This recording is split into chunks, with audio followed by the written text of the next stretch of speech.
Assalamualaikum warahmatullahi wabarakatuh. Kita mulai ke pertemuan kedua, yaitu struktur sistem operasi. Struktur sistem operasi dibagi dalam modul dengan fungsi tertentu, dengan akses tertentu. Pada dasarnya, sistem operasi memiliki struktur yang berbeda-beda, tapi pada dasarnya struktur tersebut sebagai berikut. Ada komponen sistem, kemudian pelayanan sistem operasi, sistem call, sistem program, struktur sistem, virtual, desain sistem, dan implementasi, serta sistem generation. Pada dasarnya, sistem call dapat dikelompokkan dalam 5 kategori sebagai berikut. Yang pertama, kontrol proses di mana mengatur proses berjalan, kemudian file management, memanage file-file yang berjalan pada program, kemudian device management, memanajemen device apa saja yang digunakan pada program. Kemudian informasi lingkungan di sini sebagai penghubung antara user dengan sistem operasi dari berbagai informasi. Kemudian komunikasi, pertukaran informasi dari proses yang berjalan dengan sistem operasi.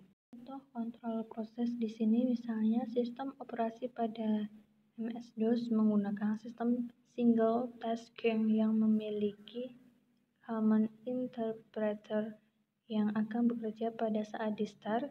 Karena single tasking, maka akan menggunakan metode yang sederhana untuk menjalankan program dan tidak akan membuat proses baru. Sistem operasi Unix dapat menjalankan banyak program dan tidak membuat proses baru.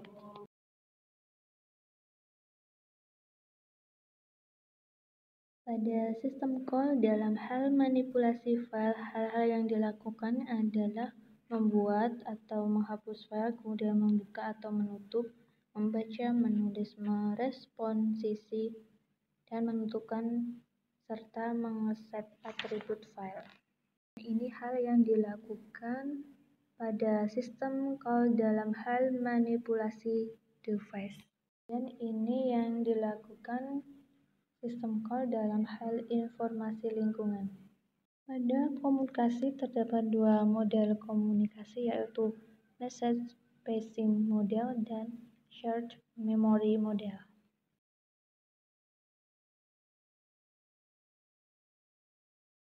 Kebanyakan user melihat sistem operasi yang didefinisikan oleh sistem program dan bukan sistem call sebenarnya, di mana sistem program sendiri memiliki masalah yang relatif kompleks tapi bisa dikategorikan.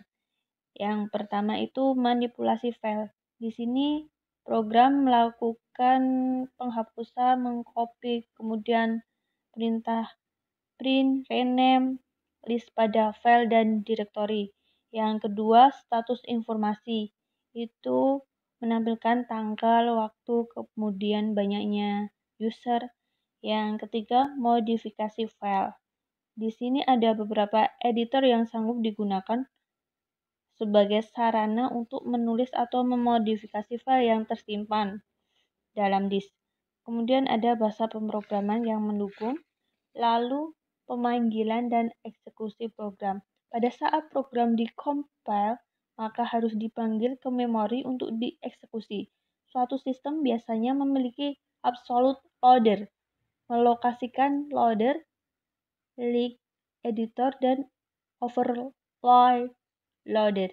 Juga dibutuhkan debugging sistem untuk bahasa tingkat tinggi. Kemudian komunikasi. Di sini sebagai mekanisme untuk membuat hubungan virtual antara proses user dan sistem komputer yang berbeda.